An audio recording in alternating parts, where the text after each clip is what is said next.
I'm your host, Vinny Berry. You're listening to the Russellville Podcast, part of the Fans First Sports Network, where you can find this episode and all our other episodes where you snag your downloads or at russellville.com. We also have a YouTube page where you can see clips and interviews of your favorite wrestling superstars. And if you listen to us on Spotify, please give us a like and a listen. Goes a long way.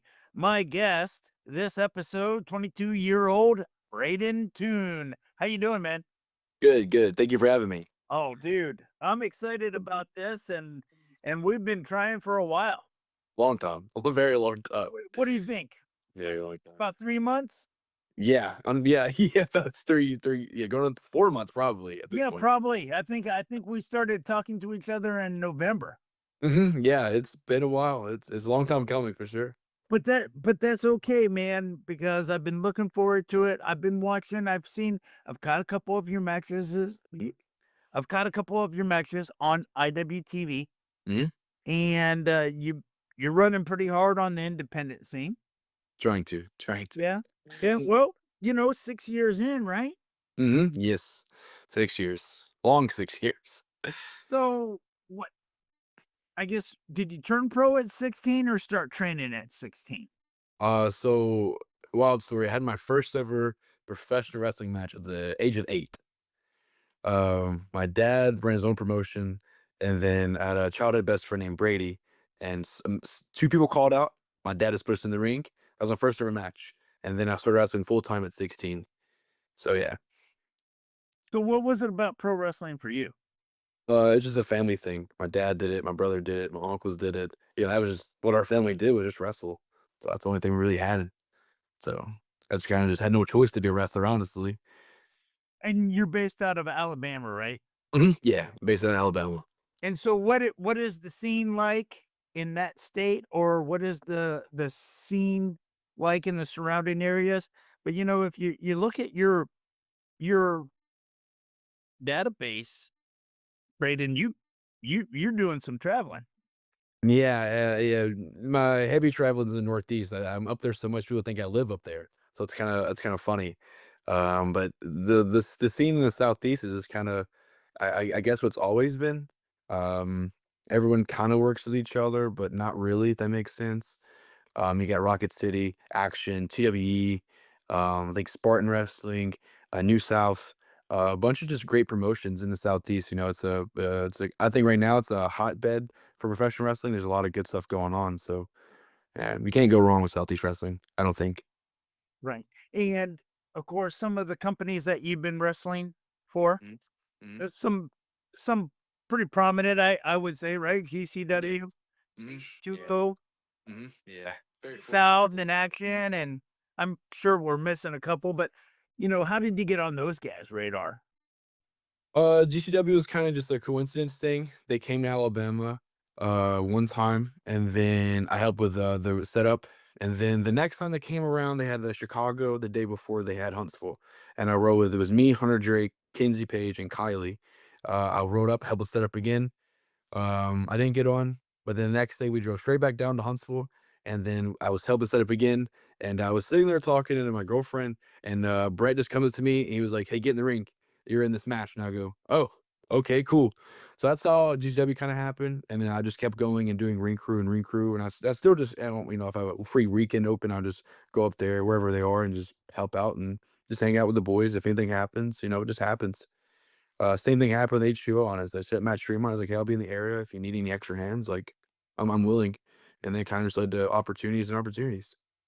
Yeah, and you don't always. I mean, you would like to wrestle, right? But you're not going up there to wrestle. I mean, you'll sell popcorn, right? If you have to. That's all name of the game. I think people, they don't expect that when they start wrestling. They just expect it's just supposed to. Some people just think it's handed to you.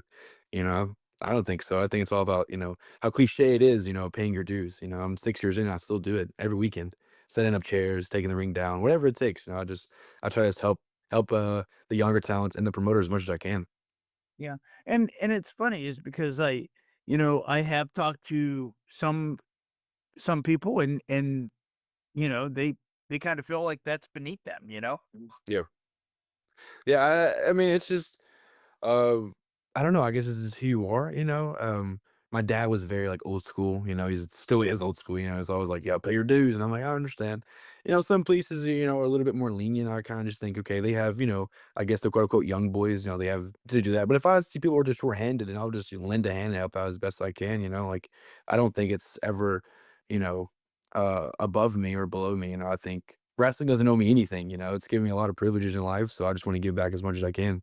And so, if your dad had a company, I mean, you were used to helping out anyway, right? Yeah, more than probably I wanted to. We would set the ring up on a Monday, and then I still at school at this point, so I set the ring up on Monday. We'd roll around on Tuesdays. The show was on a Wednesday, teardown was on a Thursday, and I was traveling on Friday and Saturday.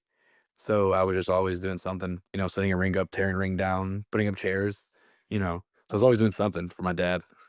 Right. So at this stage of the game, that's second nature. Hey man, can you go set up some chairs around the ring? I mean, Yeah. like it's probably just like, you know, combing your hair. Exactly, that's how it is, yeah, like, I'm running my own show this Saturday, March 29th, and, everyone's texting, "Hey," like, "Help us set up?" Of course, like, always like, "Yeah," like, if anyone helps me set up, I'm pretty sure I'm gonna put 'em on the card, because I think that's just my way of saying thank you, it's I think that's always a cool thing to do, especially the younger talent, for sure. But what happens when, the card is full? I mean, what do you, I mean, Hit him with a, "Hey, man, then maybe next time," hit him with a, maybe next time," "I can't sorry I can't get you on this, maybe next time." yeah. So you're a good sized dude. Uh, Mhm. I mean, how tall are you? 5'9". 5'9"? Okay. But you're a big dude. Mhm, yeah, What do yeah. you weigh? I weighed yesterday, I'm like 256 now. Okay. Yeah, I lost a couple pounds, so I'm not. Okay. Yeah, But you move pretty good. I think so. Yeah, for a bigger guy, I heard that a lot. I think so. Yeah, I would think so. So we were talking a little bit, and I was kind of curious because I had a conversation with Jonathan Grisham maybe a couple months back now, and he was talking about when 25 years ago, when 20 years ago, early 2000s, when Mm, he was going out and you know he said he'd go to IWA, could get mhm, you to Ring of Honor, guys from CCW and Shakara, were going through IWA and Jersey Pro and PWG and all, but mhm, there was uh, a blueprint, yeah, like a map. mhm, And, today he tells me, um, and then he's told me that young people come up to him today and like, "Hey man, how do I get to the big stage? And how do I?" And he is like, "Well, yeah, I don't know anymore." So yeah. what do you think the answer to that is? Or, I mean, because a lot of people that have Mhm, signed and went to mhm, the big stage and yeah, WWEID program. I mean, yeah. you run around with some pretty good dudes. So so what do you see? I think it's just about, like, networking as much as possible, hopping in cars. You can never you can never be in too many car loads, I suppose, you can never do too much, I guess, when it comes to setting up a ring, taking money out the door, whatever it takes, I think, just showing people that you want it.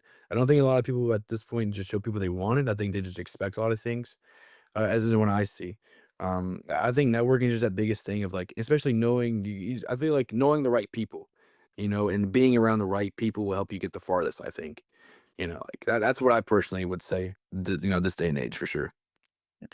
And you know, we're talking a little bit. I have seen you a few times on IWTV. I don't know how many times. I mean, you could put your name in there and it'll show you all the Mhm. matches. But Yeah.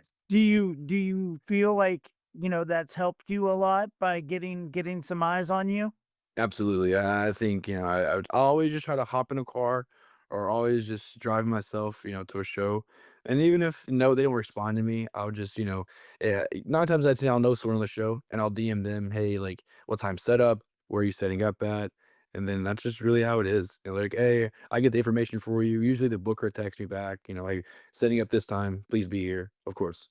You know, I think that's just reaching out. Don't be afraid to reach out to people. But the worst thing is they're gonna say is no, you know. Right. Right. And if Exactly. you reach out and you just set up and clean up or whatever it is, right? You still get Mhm. to see some wrestling. Exactly. And never go wrong wrestling, you know, saying never, never.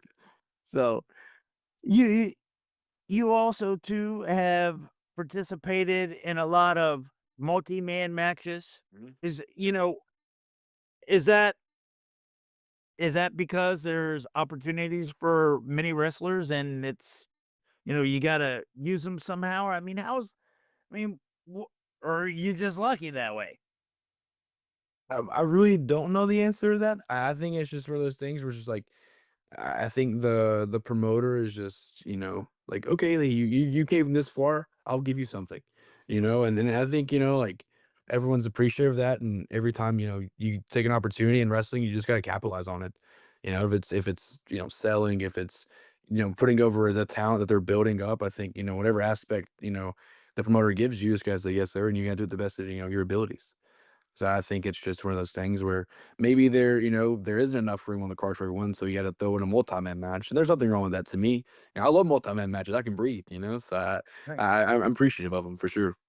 Yeah, and also too, if you have a couple, single matches or maybe a tag team match and, that kinda mixes it up a little bit, Exactly. So Exactly. some mayhem in there, right, Mhm.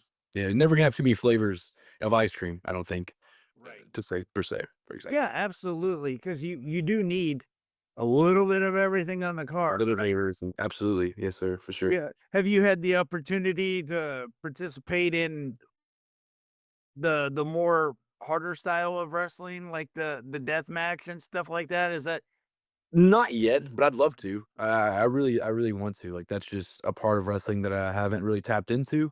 That I think it's a untapped market for me. You know, like I think my dad did a couple like death matches growing up, and I just seeing that was like so cool to me. I was like, wow, like I want to do that.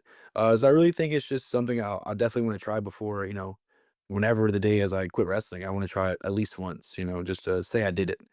Um, yeah, I definitely think I'm interested for sure. right? And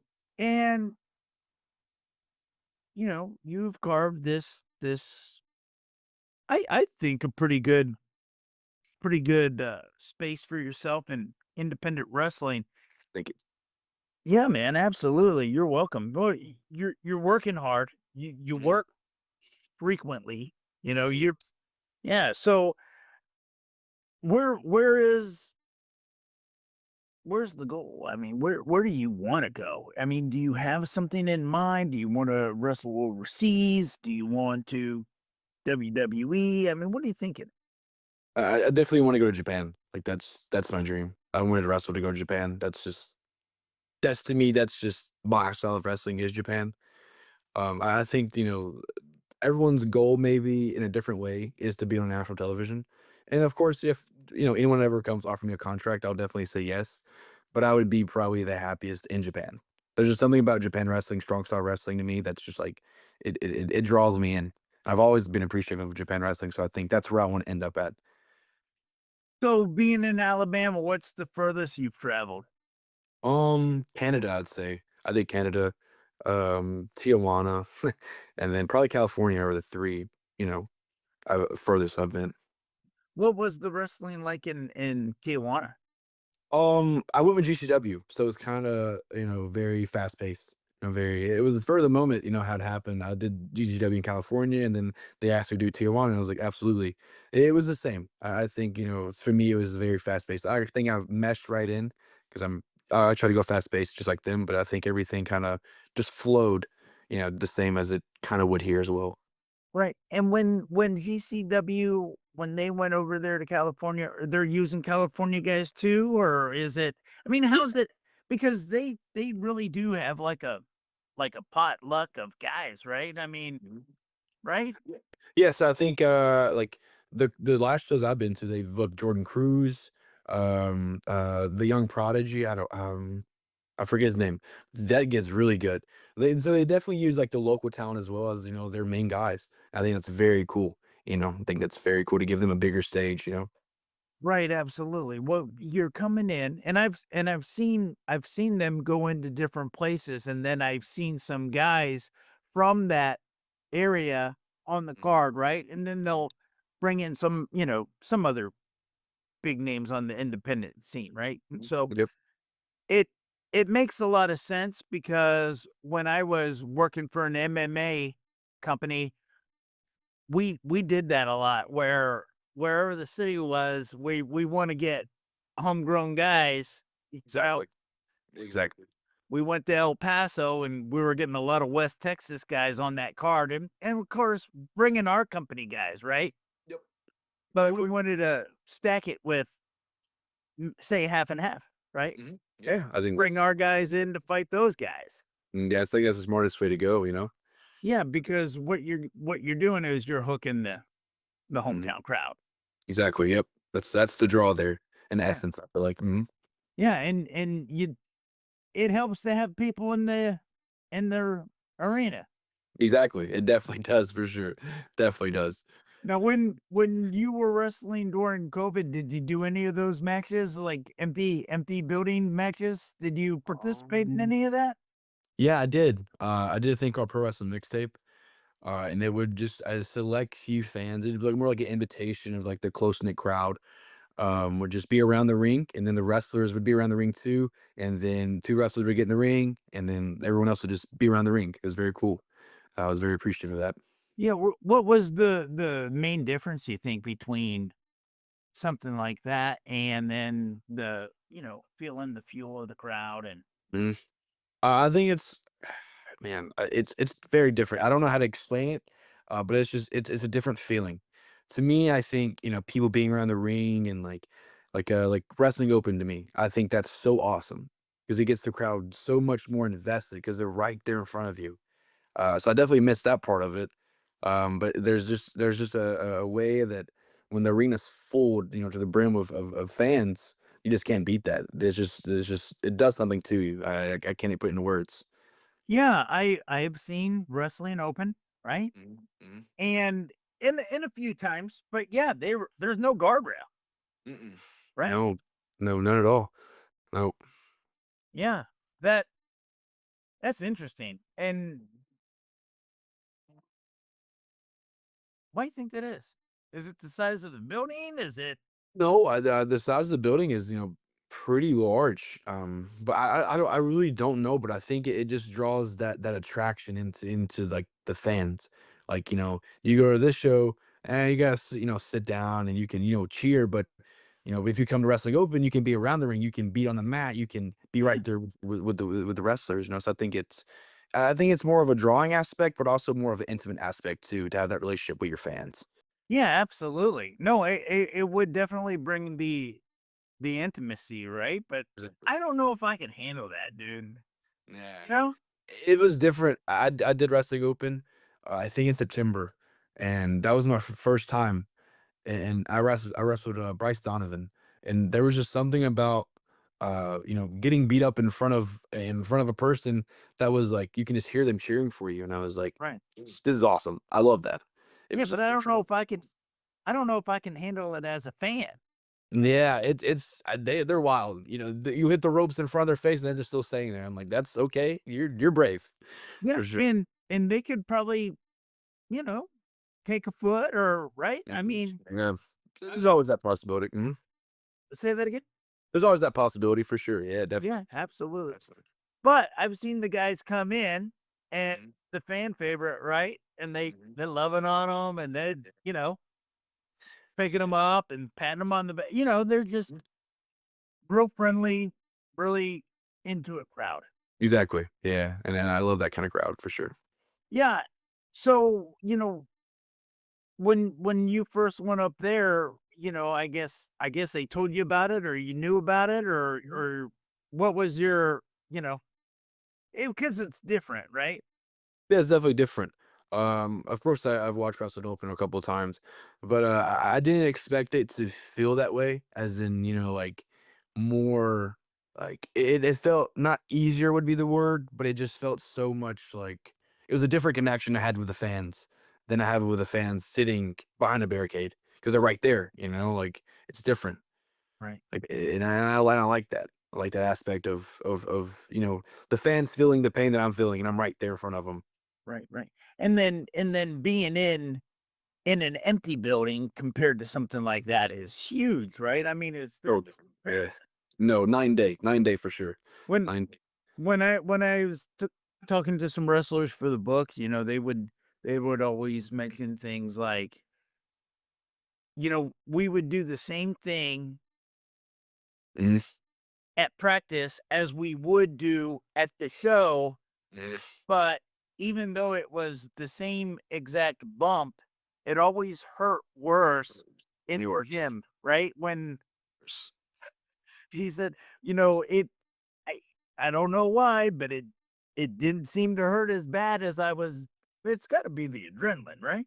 It has to be. Like, yesterday, I went to Rocket City to help train some students, and, I just did a basic match. I took one spine buster. I take them almost every weekend. I take a big bump like that every weekend, and it just winded me, and I was like, "This is well, this never happened." In a crowd full of people, this never would happen. I'm not I understand for sure. It's different. It's that I feel like that's that adrenaline rush you get when you hit the curtain. It's just 9 to nothing, from then to the bell rings and you get it back and you're hurting. So yeah, I understand and I get it for sure. And going back to the multi-man match, I was online and someone had made a comment that they thought you do really well in those multi-man matches. What why do you think that is? I just try to capitalize on every opportunity I've given. In 6 years, I'd say it's in my brain. If a promoter trusts me enough to even be on the show, I don't want to let them down. I have the motto of if it's 6 people, 60 or 600, I'm gonna ball out, as I say. Like so. I just always try to capitalize on the best of my abilities, no matter what it is. And we've talked about some of the guys. I've seen you on matches with uh, Austin Luke. Seen you Mhm, on matches with Marcus Mathers. mhm. Um, oh golly, there's so many guys. I mean, I can't even. Well, another young man. What was the tall guy that got signed to WWE?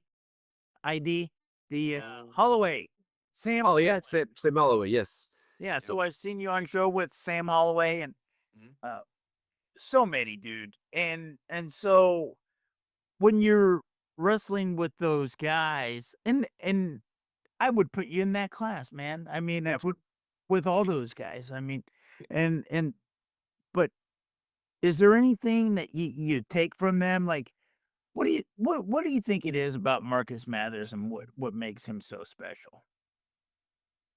I don't know. I feel like for him to be so young, he just gets it. Like I feel like as a performer, like either you got it or you don't. And Marcus has it. Like to the moves, to the selling, to the facials, like he has it down to the T. Like he'll be there one day. Like and I think that day is very soon. But I think Marcus is just like I've wrestled him when they did Uncharted Territory for the first time. A second time, actually, it was the second time wrestling him, and I learned so much from him, and we're the same age, but I learned so much from him on just the small little things I never think about, and he was just way ahead of his time. So I think Can you give me an example? just this is like his structure of a match, right? So there's different structures of a match, but his was just so like fluent on the way to get to his moves. He wanted it to be this way to get to this to make it make sense to him. And then the crowd it would just be so invested on what he's doing. And the moment he does it, the crowd erupts. And I think he just builds and builds and builds. And so eventually he gets what he wants out of the crowd. So he understands it. Like he gets it. So I think that's a great pick up by the ID. Like if Marcus wasn't in it, I'd be like, okay, something's wrong. But when Marcus is, he's good. He's great. Like he's the man for sure. Yeah, and a lot of talented wrestlers Mhm. went into that program. So it'll be Exactly. exciting to see what does happen, you know?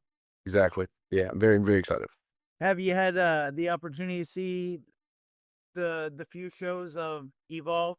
yet? Yeah, I've watched the first couple, yeah, and I'm very invested. They're doing some really good stuff. The Sean Legacy, from the Southeast. I'm very that's my boy. So I was really sick to see him ID. That was awesome. So that was cool for sure. Yeah, he's killing it right now. Yeah, yeah, and you know what? I don't know if they're making him the face of the company, Mhm. but it looks like Yeah. it, right? It feels that way. It feels that way for sure. Yeah, he's just one of them guys who has the package. He has a look. He has the character. He has everything. Looks like $1,000,000, dude. Yep. Really does. A handsome guy, can wrestle. His gear is Mhm. yeah, Yeah, sharp, right? exactly. One of the ladies down there, I think, is the whole package too. Is Zeta Steel? Zeta. Yeah. Yep. Super She talented. looks like $1,000,000, dude. Super talented. Yeah, absolutely. So I recently got to see a match with Zeta Steel and Matt Tremont. And I mean, of course, when there's a huge contrast, right, in the Mhm. size, Mhm. right? But it was a lot of fun because, well, of course, she was playing a lot of cat and mouse, Yep. but she was taking Yeah. she was taking some punishment too. So That's fine. yeah, what is it about her? You think? Just one of those one of those person that just has it. Like she has the total package. I haven't been around her as much, but like just watching her work is just like when she comes out of the curtain, it's just she's like what she says she is. You know what I'm saying?